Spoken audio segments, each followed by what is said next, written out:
జీ5 ఉండగా మీ favourite TV shows ని మీరు అస్సలు మిస్ అవ్వలేరు. Complete free. మామ్, చూసావా? ఆ పల్లెటూరి దానికోసం అన్నయ్య నా మీదే చేసుకున్నాడు. అసలు నేనేం చేశానని? ఏం చేశావా? మా కళ్ళకి కనిపిస్తున్న ఈ రచ్చంతా నీ కళ్ళకి కనిపించడం లేదా? ఎక్కడ నేర్చుకున్నావే ఈ అలవాట్లన్నీ? ఇంట్లో ఎవరూ లేకపోయేసరికి విచ్చలు విడతానో ఎక్కువైపోయింది, అంతే కదా? నువ్వు చేసిన పనికి చంపదెబ్బతో సరిపెడితే సరిపోదు, ఒళ్ళంతా చీరేయాలి. డాడ్, మీరైనా ఇంత రాద్ధాంతం చేసి మళ్ళీ ఏ మొహం పెట్టుకుని మాట్లాడుతున్నా? చెత్త పనులు చేసి మళ్ళీ సమర్థించుకోవడానికి ట్రై చేస్తున్నావా?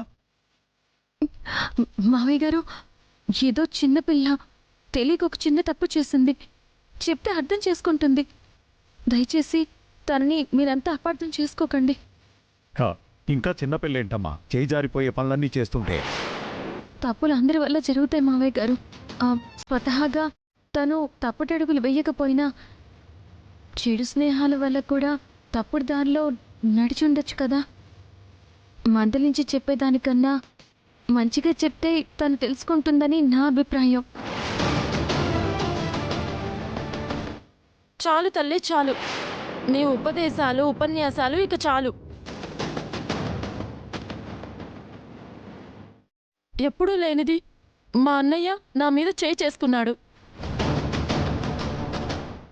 ఏనాడు పల్లెత్తి మాట కూడా అనని మా అమ్మా నాన్న నీ వల్ల నన్ను అనరాని మాటలన్నీ అన్నారు.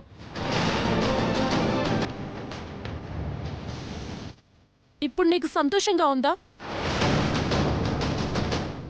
అందరిలోనూ మంచిదాన్ని అనిపించుకోవడం కోసం ఓ అని ఓవర్ యాక్షన్ చేసేస్తూ ఉంటావు. ఛీ!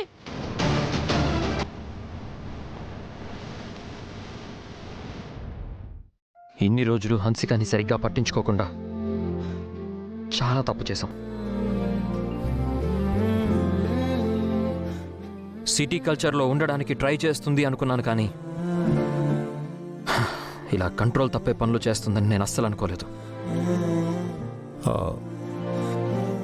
అమ్మా లక్ష్మి,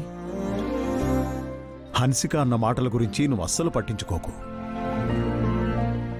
ఎందుకంటే నువ్వు ఎలాంటి తప్పు చేయలేదు, ఎవరిని చెడుగా చూపించడానికి ప్రయత్నించలేదు.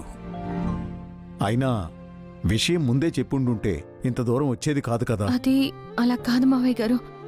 మీరందరూ తనని ఇలా నిందిస్తారని నేనెవరికీ ఏది చెప్పలేదు. నెమ్మదిగా తర్వాత హన్సికకి చెప్తే తను అర్థం చేసుకుంటుందిలే అనుకున్నాను. ఈలోపే మీరంతా వచ్చి. హన్సిక చేస్తున్న పనుల గురించి ఇప్పటికే మాకు లేటుగా తెలిసిందమ్మా. సరేలే, ఇప్పటికైనా తెలిసిందిగా, ఇక నుంచైనా జాగ్రత్త పడతాం.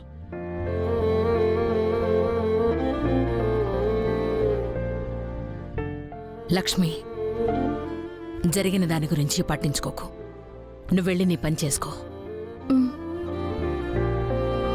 జీ5 యాప్ డౌన్లోడ్ చేసి అన్ని ఎపిసోడ్స్ పూర్తి ఉచితంగా చూడండి.